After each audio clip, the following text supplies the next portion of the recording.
It's been 10 days that Mafia brothers Atiq Ahmed and Ashraf were killed after 3 persons pierced through their security cover outside the Colvin Hospital and opened indiscriminate fire on the duo. However, the victims, whose properties Atiq and his men were eyeing, continue to live in fear. Gangster turned politician Atiq Ahmed, against whom the 104th case was lodged just before his death, faced over 130 criminal cases across the country. However, the families of the victims who bore the brunt of the political patronage that the former MP had enjoyed say that his empire is yet to crumble because many of his men continue to roam freely.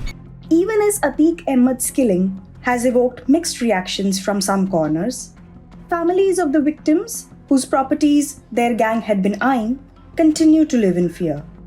One of them is Sabir Hussain, who had to vacate his house due to the fear of Atiq's men. In the year 2019, 6 to 7 men arrived at his house in Kasari Masari area of Prayagraj and tried to break open his gate.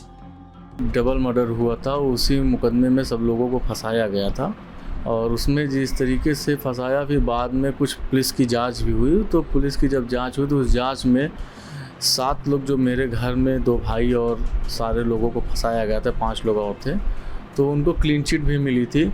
उसके बाद फिर एक बार high court से जांच भी होती है police के कहने पे कि इसको फिर से पुनः विवेचना कर ली जाए। तो जब उसमें फिर होती है तो फिर उसमें इन लोगों को क्लीन चिट मिलती है। लेकिन अतीक अहमद के दबाव से, अतीक अहमद के वकीलों के उस वजह से कि ये कहीं ना कहीं पे अपनी सारी बात करा के हम लोगों को कहीं पे चलने नहीं दिया और जेल भी भिजवा दिया, जेल भी काटना पड़ा सब लोगों को।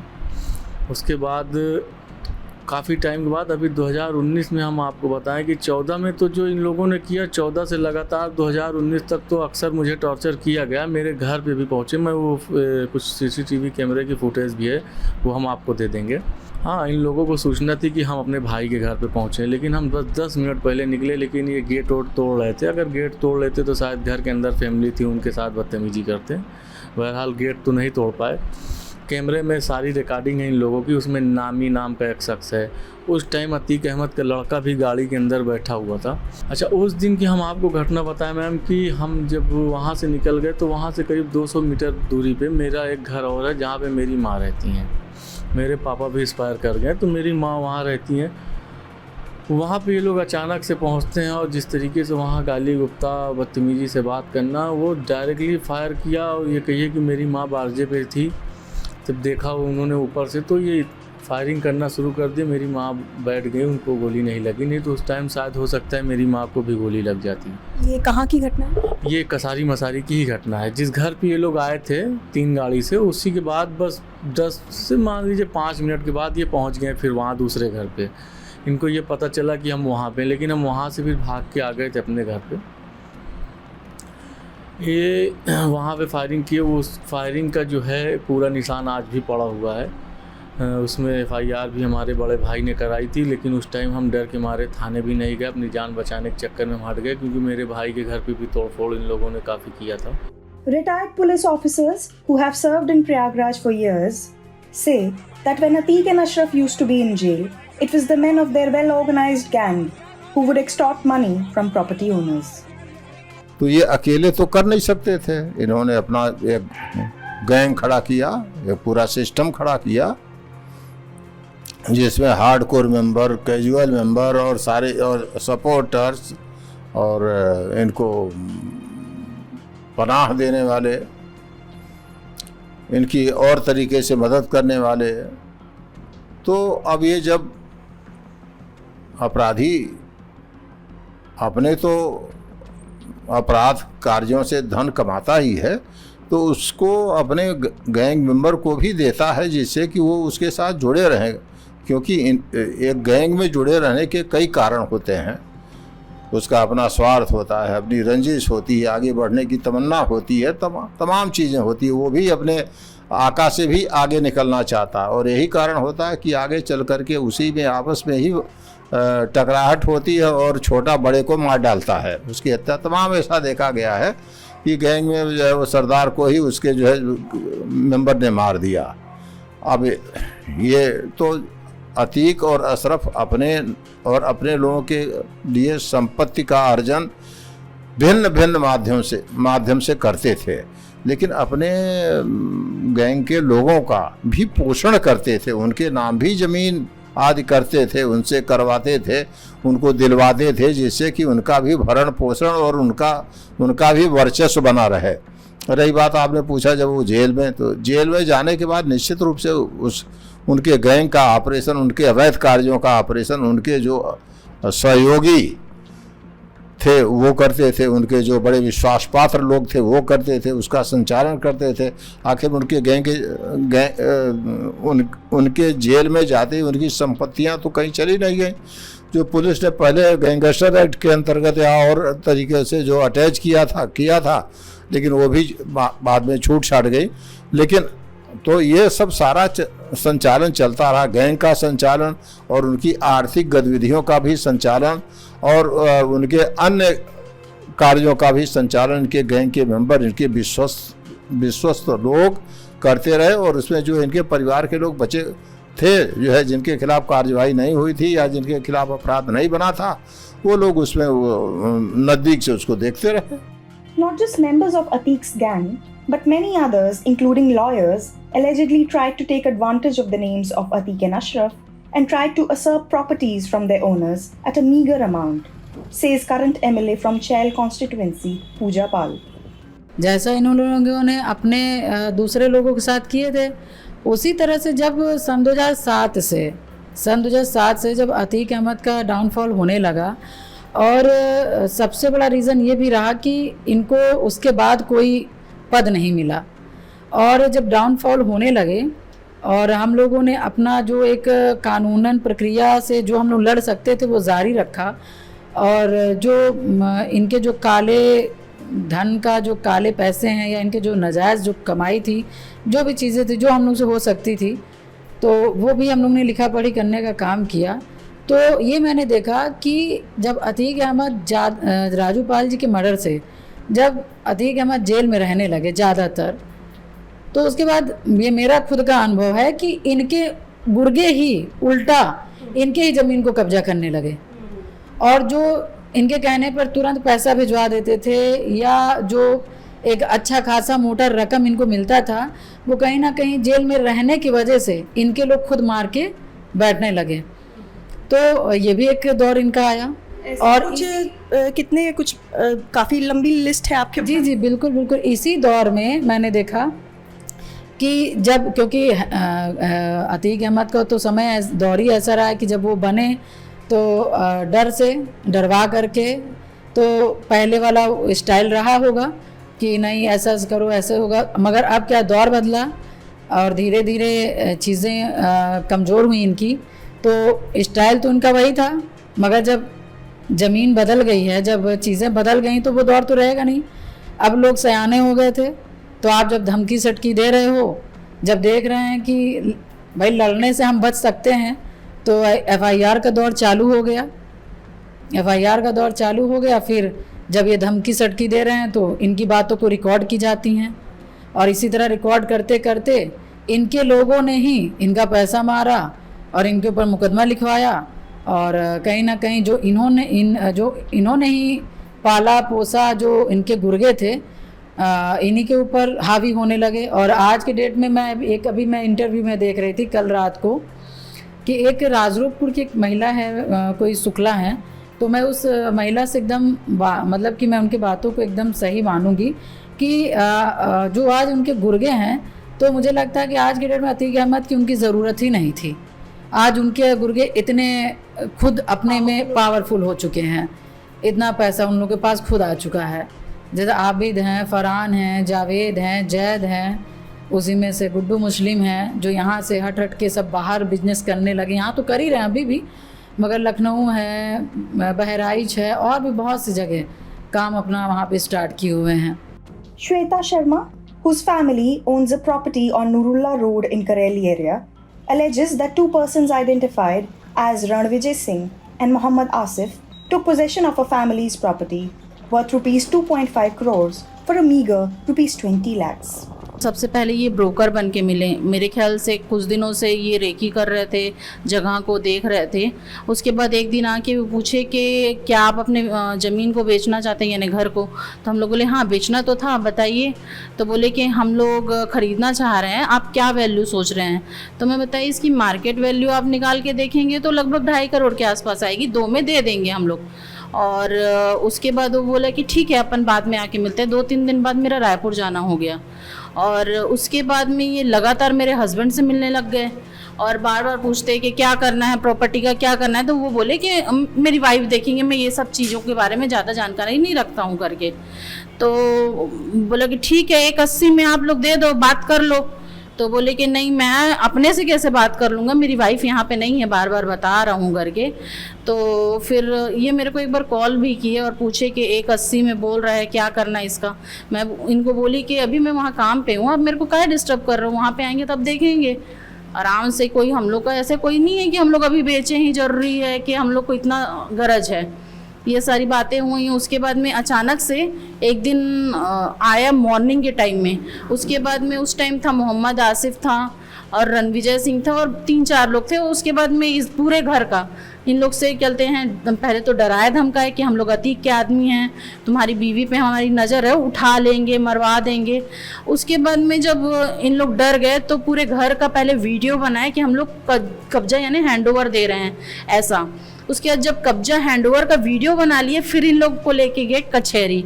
कचहरी में और भी कई लोग थे जो पहले से थे और मेरे ख्याल से वही गवाह या बाकी सारे जो थे इनके कुछ लोग और थे। उसके बाद में वहाँ ले जाके इन लोग से साइन कराया गया। रजिस्ट्रार का कहते हैं ऐसा था कि रजिस्टर एग्रीमेंट था। तो मैं इनसे पूछी कि भाई रजिस्टर एग्रीमेंट है तो कोई आपसे कोई पूछा नहीं, कोई फ़ोटो नहीं खींचा? तो बोली कि नहीं कोई नहीं पूछा। तो मैं बोली रजिस्ट्रार तो पूछता है कोई भी। आपकी गैर मौजूदगी में ये साइन हुआ? हाँ मेरी गैर मौजूदगी में हुआ ये साइन। तो फिर बोले कि नहीं कोई कुछ नहीं पूछा है, इवन शायद रजिस्ट्रार भी नहीं था जैसे मेरे हस्बैंड बताते हैं। उसका जो टाइपिस्ट था, क्या होता है ना रजिस्ट्रार लोग कई बार अपना कहते हैं सील साइन करके दे देते हैं अपने टाइपिस्ट को, ताकि क्या बोलते हैं वो जब नहीं रहे तो कुछ चीज़ें आगे काम होता रहे।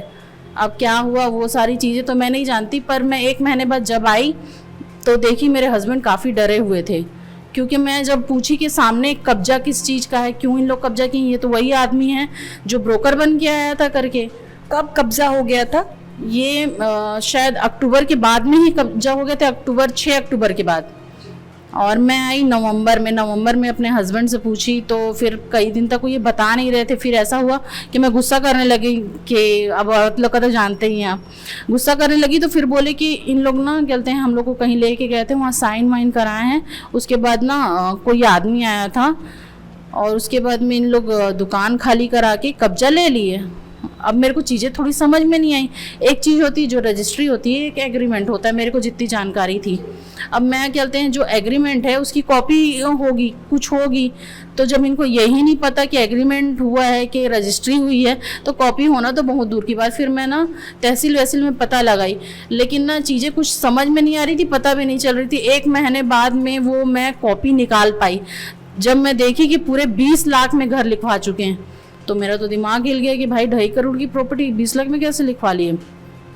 अब ये सारी चीज़ें फिर जैसे ही मेरे को सारी चीज़ें पता चली, मैं गई उन लोग के पास में कि 20 लाख में तुम लोग प्रॉपर्टी कैसे लिखवाए। हम लोग की थोड़ी सी बहस हुई, तब उसका कहना था कि क्या बोलते हैं अपने हस्बैंड से पूछ, यहाँ ऐसा ही होता है।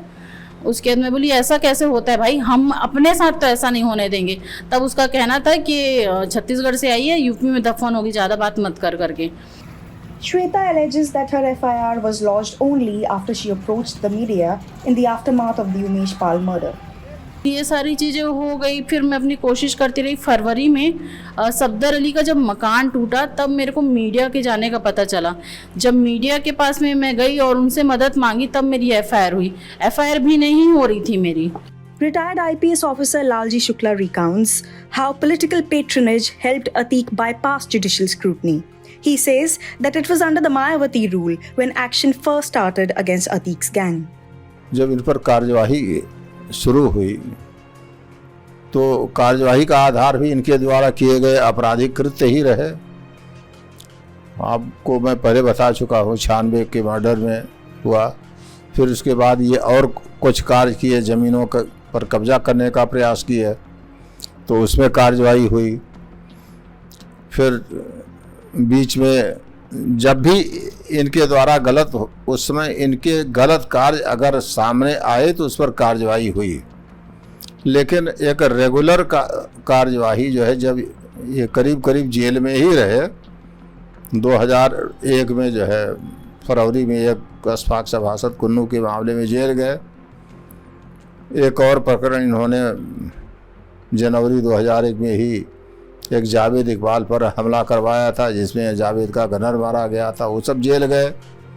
फिर इनके द्वारा कुछ कब्जाई हुई बड़ी महत्वपूर्ण संपत्तियां जो है प्रकाश में आई। वो लोग भी जब देखे कि अतीक के खिलाफ कार्रवाई हो रही है, पहले तो लोगों को नहीं था कि ये कार्रवाई होगी, कुछ कार्रवाई होती रही।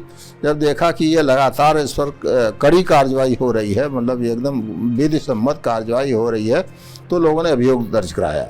और अभियोग दर्ज कराया वो सब गैंगस्टर एक्ट और डकैती आदि की धाराओं में दर्ज हुआ।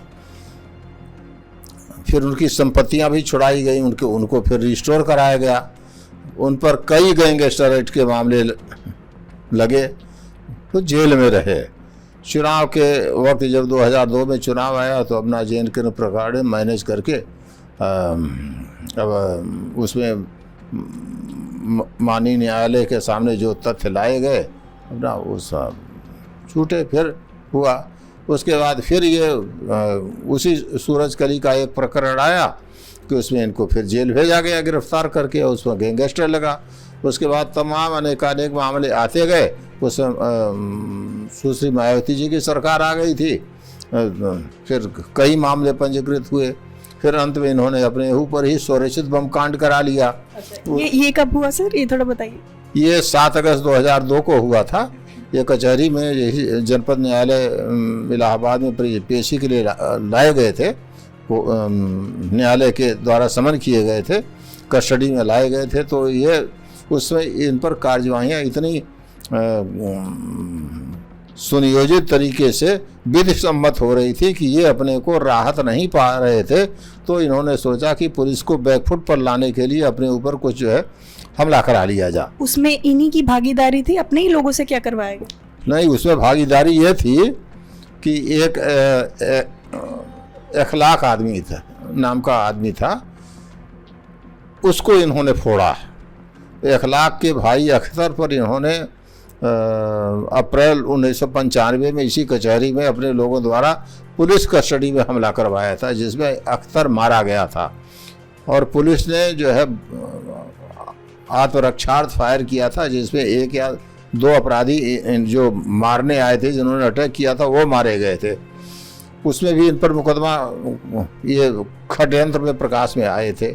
तो इन्होंने सोचा कि अगर इसके भाई को मिला लें और इससे भी कुछ काम करा लें तो उस मुकदमे से भी हमको फुर्सत मिल जाए, क्योंकि उसकी विवेचना CBI द्वारा हो रही थी। CBI उसमें चार्जशीट भी दाखिल कर चुकी थी, तो इससे वो मदद मिलेगी। और जो है तो उसको अपने भाई अशरफ और पिता हाजी फिरोज द्वारा बुलवाए और पूरी साजिश रच करके कि तुम अपना कुछ हल्का बम फेंक रहा, जिससे कि मैं चोट नहीं आएगी, और उसका आगे फिर हम माहौल बना लेंगे पुलिस पर दबाव बनाने का। जब हुआ तो इन्होंने जो है मेरे ऊपर आरोप लगाया कि इनके द्वारा ये हमला कराया गया है। और एक उस समय एक साथ कई क्षेत्रों में इनके लोग निकल गए और उन्होंने तोड़फोड़ करना शुरू किया। खैर, समुचित पुलिस बल प्रयोग करके सबको कुछ ही समय में नियंत्रित कर लिया गया। और एक घटना ये करा, इस तो जितनी तोड़फोड़ और हुई थी वो सब मुकदमे इन पर कायम हो गए। तो इससे अपने को जो है और पा गए कि ये तो हम चले थे नाटक करने, हमारा षड्यंत्र तो सफल हुआ नहीं, उल्टा और मेरे ऊपर पड़ गया। तो ये दहशत में आ गए। फिर ये जेल से बाहर आते ही नहीं थे। रिमांड आदि के लिए इन्होंने रिट दाखिल किया कि मेरा रिमांड जेल में ही बनाया जा, और जब तक मायावती जी की सरकार रही तब तक ये जेल से बाहर नहीं आए। जब सरकार बदल गई है, नई सरकार आई है, उसके बाद इन्होंने जमानत इत्यादि का एप्लीकेशन दिया और जमानत प्राप्त करके तब बाहर आए। 2003 ये मेरी सोच ये आए हैं अगस्त के बाद। सितंबर के फर्स्ट वीक में जो है जेल से बाहर आए हैं।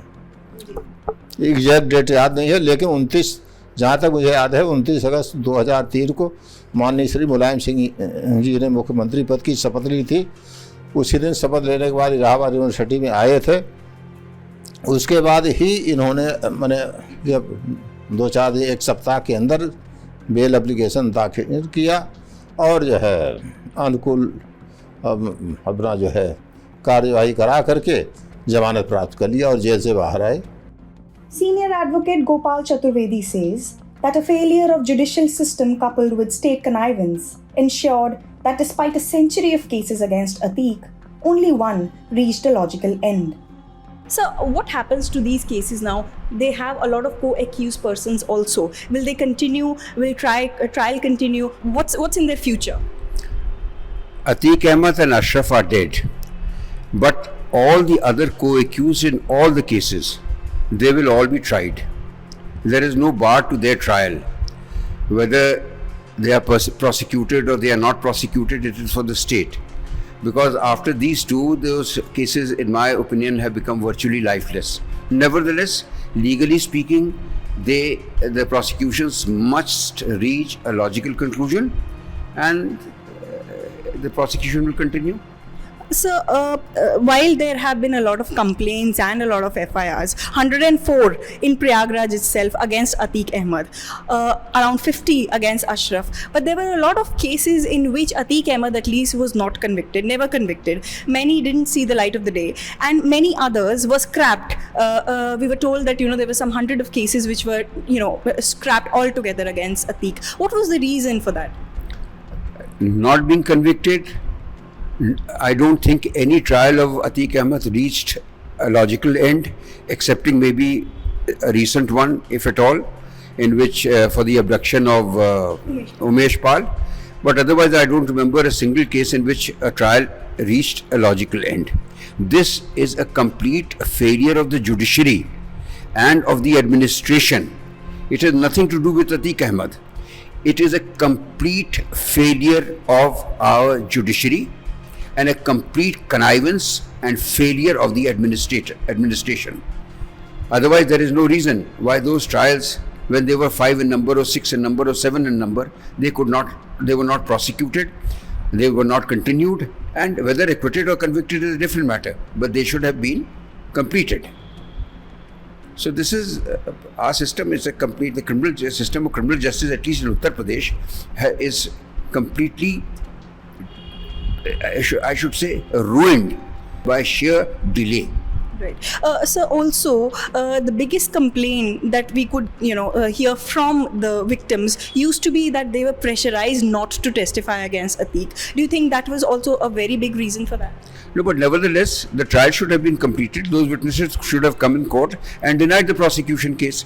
The trial should have at least been completed. There may be truth in what you are saying. They were pressurized, they were terrorized not to give evidence, but that doesn't mean that you will not continue the trial. You will put an end to the trials by just keeping them pending for maybe 20 years or 25 years. It is ridiculous. Several victims are now demanding action against Atiq's gang members and a security cover. मुझे तो अब अभी तक जब तक अतीक अहमद ज़िंदा थे डर तो था ही मुझे, लेकिन अब मुझे कहीं उससे ज़्यादा डर हो गया है, क्योंकि वो तो अब कुछ भी कर सकते हैं, क्योंकि उनका जो एक साम्राज्य था उस साम्राज्य में इनको तो किसी न किसी को एक को तो बनना ही पड़ेगा, तो वो पूरा लीड करने वाला असादी का लिया है। हाँ, तो अब ये चक्कर में है कि बस किसी तरीके से इसको कहीं पे भी मिल जाए तो इसको मार दिया जाए, मार के ये अपने आप को सिलेंडर करेंगे या जो भी करें। तो इस तरीके से मुझे जो सुनने में आया कि इन लोगों ने कसम खाई है सब मिल करके, शकील प्रधान, साकिर, आसाद कालिया, उसका भाई, ये सारे लोग जो है मिल के कसम खाए थे कि इसको मार। ये लखनपुर एक गांव है जहाँ पे ये लोग, इन लोगों का घर है। तो अब डर तो मैम देखिए मुझे बना ही हुआ है, क्योंकि मुझे अब अपने घर पे जाना है और मेरा घर वहीं पे है, तो ये कभी भी अचानक से आ सकते हैं, क्योंकि मेरे पास तो कोई लाइसेंसी असलहे भी नहीं है। Atiq Ahmed and his gang were notorious for forcing property owners to hand over their property for a meager amount. Even as he brushed his shoulders with politicians from across political parties, it was only under the Mayawati government in 2002 when action first started being taken against Atiq and his men, and several cases of Gangster Act were filed. Under successive BJP governments too, several cases were lodged against Atiq and his men. His demolished properties notwithstanding, Atiq Ahmed had over 50 members in his gang, most of whom continue to be absconding. It is them that the victims fear now. Victims say that while the tree of crime has been uprooted, it is the seeds that he sowed that really need to be uprooted to ensure a crime-free environment in Prayagraj. In Prayagraj, this is Shikha Salaria for The Print. For more such videos, subscribe to our YouTube channel and follow our Twitter and Facebook pages.